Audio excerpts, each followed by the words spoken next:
Bonjour à toutes, j'espère que vous allez bien. Je suis ravie de vous retrouver aujourd'hui pour un nouvel épisode de podcast. Alors je vais être très transparente avec vous, c'était pas du tout la thématique que j'avais prévue aujourd'hui pour mon podcast. Mais ce matin au réveil, après ma petite morning routine qui ce matin était empreinte donc de mes gratitudes, de mes affirmations positives, puis de quelques danses rythmées et endiablées sur ma terrasse, pour donner le peps pour cette journée qui va être une journée marathon, je vais pas vous le cacher. Eh bien, juste après cette superbe routine, je me suis connectée à mes groupes, les groupes des deux communautés que j'anime, celui de Lioness Closing, ma formation de closing, et Lioness Awakening pour les femmes, elles qui veulent reprendre le contrôle de leur vie, sans pour autant passer par la compétence de closing. Voilà. Et ce qui s'est passé, c'est que j'adore faire ça. J'adore, après mes routines, me connecter à mes communautés parce que c'est un petit peu mon journal du matin. Je prends la température, je vois les nouvelles, je vois qui va bien, qui va pas bien, qui quoi qu'est-ce, qui a besoin de quoi, qu'est-ce que je vais développer aujourd'hui, les contenus dont je vais parler, justement par rapport à la température ambiante qu'il y a donc dans les groupes. Voilà.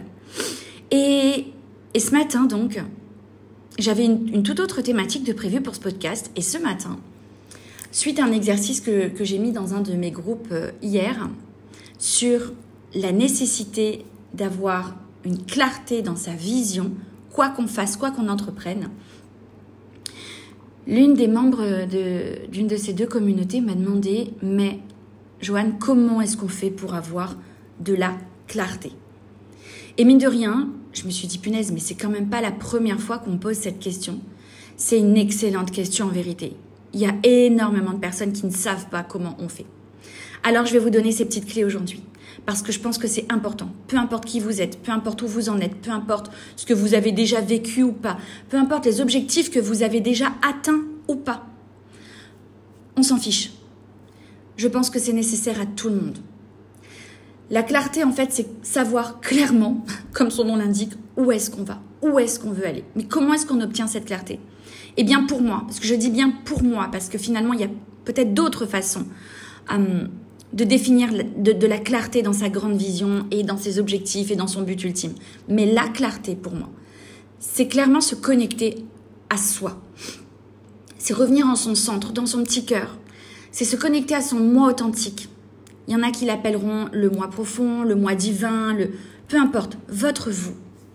L'essence de vous-même, l'essence de votre unicité. Et c'est de vous poser la question. Qu'est-ce que je veux ? Qu'est-ce que je veux vraiment ? C'est quoi les objectifs que je veux atteindre ? Pourquoi je veux aller là-bas ? Qu'est-ce qui m'anime ? Qu'est-ce qui me fait vibrer dans cet objectif ? Dans ce truc qui fait que je me suis dit un matin, je veux aller là-bas. Qu'est-ce qui m'a appelé? Qu'est-ce qui m'appelle? Qu'est-ce qui me donne envie d'aller là-bas? Pourquoi je veux atteindre cet objectif? Pour qui? Comment? C'est vraiment aller se connecter à ça.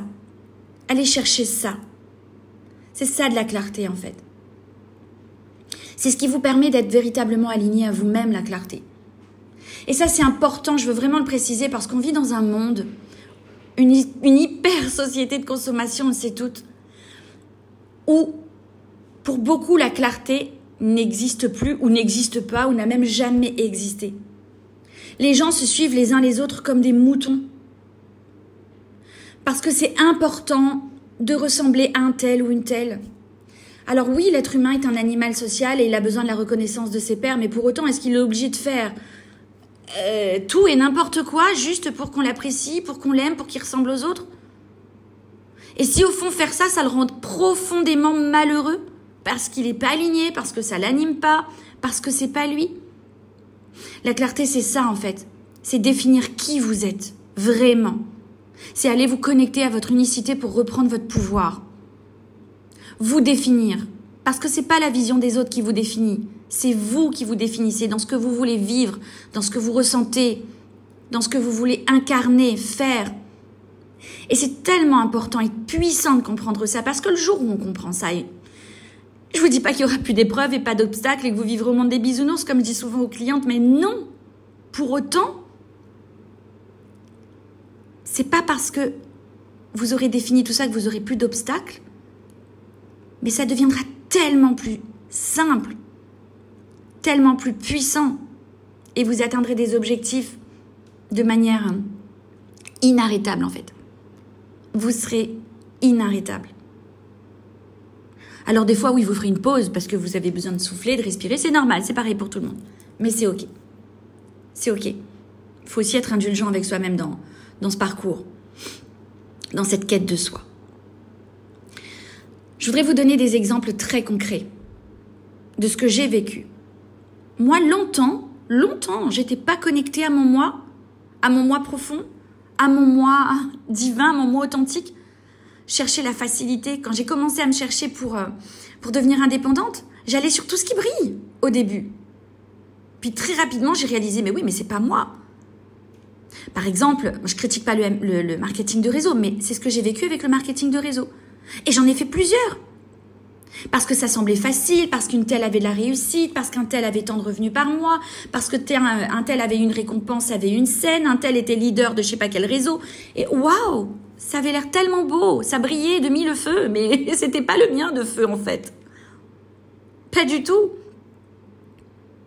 Et c'est le jour où je me suis connectée à mon moi et que j'ai vraiment défini, mais qui je suis moi, est-ce que je veux moi, que j'ai pu tracer ma route et que les bonnes opportunités, les bonnes choses, les choses qui me correspondaient à moi se sont présentées à moi. Mais mine de rien, elles se sont pas présentées à moi comme ça, en claquement de doigts ou par, je sais pas moi, l'opération du Saint-Esprit, comme on dit. Mais c'est parce que j'avais fait ma propre carte, ma propre feuille de route dans ma tête. Et du coup, je savais où aller, je savais où chercher. Et quand tu sais où chercher, les bonnes choses viennent à toi. Quand tu te connectes aux bonnes choses, les bonnes choses se présentent à toi. Un autre exemple, qui ne me concerne pas directement, mais que je vis et que je vois au quotidien, le closing. Le closing est une compétence extraordinaire. Le closing est la compétence qui a changé ma vie.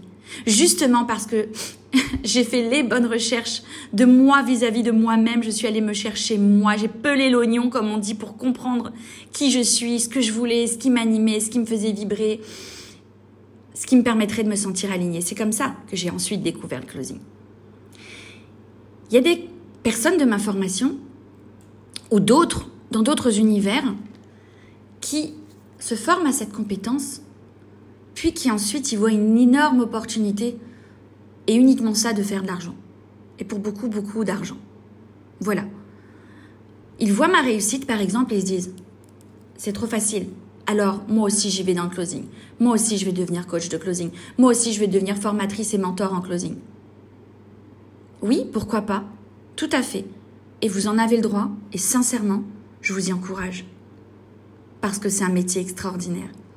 C'est un métier vibrant, c'est un métier puissant, c'est une compétence tellement... Waouh, c'est plus qu'une compétence, c'est plus qu'un métier, c'est une philosophie de vie, le closing. Et c'est une compétence que vous pouvez appliquer à toutes les sphères de votre vie. Mais quand vous y êtes vraiment connecté et aligné, il ne peut pas en être autrement en fait. Et donc, quand je vois des gens se lancer dans le closing ou dans la formation de closing, dans le coaching de closing, alors que les vraies raisons ne sont pas là, c'est uniquement pour faire comme les autres, la facilité, l'opportunité. Et qu'en vérité, ça vibre pas vraiment pour eux. Je sais que ça va être, à ce moment-là, un carnage, un désastre, un échec. Bon, c'est pas grave. Un échec, c'est une expérience. Un carnage ou un désastre aussi, pour le coup. Mais je sais que ça, en tout cas chez les personnes chez qui je vois que ça ne vibre pas, je sais que ça ira pas bien loin. Et peu importe la compétence, je vous parle de closing, mais ça peut être pareil dans le copywriting, dans le community management, dans que sais-je en fait. Ok ? Si vous n'êtes pas profondément connecté et aligné, si vous n'aimez pas profondément ce que vous faites, vous ne pouvez pas avoir de réussite. Je le dis clairement, parce que je le vis au quotidien. Moi, mon métier aujourd'hui, au-delà d'être une philosophie de vie, c'est une véritable passion. J'ai un amour pour ce métier, c'est un truc de dingue en fait. Je me réveille, closing, je respire closing, je vis closing. Même quand je suis censée ne pas aller sur les coachings pour laisser les mentors que j'ai formés former ma communauté, parce que je ne peux pas être partout, j'y vais et Et je ne peux pas m'empêcher. C'est ça en fait. C'est cette passion, c'est cette flamme qui vous anime, qui vous permet de réussir. Et je voudrais finir ce podcast en vous disant, il n'y a qu'en allant chercher au fond de vous, dans votre cœur, dans votre âme, en vous connectant à votre vous, sincère et authentique, à votre unicité, que vous découvrirez quelle est cette flamme, quelle est cette passion, quel est ce feu qui vous anime. Le jour où vous aurez découvert ça, plus rien, ni personne ne vous arrêtera. Croyez-moi. Sur ce, je vous souhaite une très belle journée. Moi, je m'en vais pour une journée marathon, comme je vous disais, aujourd'hui après l'enregistrement de ce podcast. J'ai tout un travail avec mon équipe à faire et puis ensuite déploiement de certaines choses et de certains contenus, mais je dis pas tout, surprise, pour mes différentes communautés.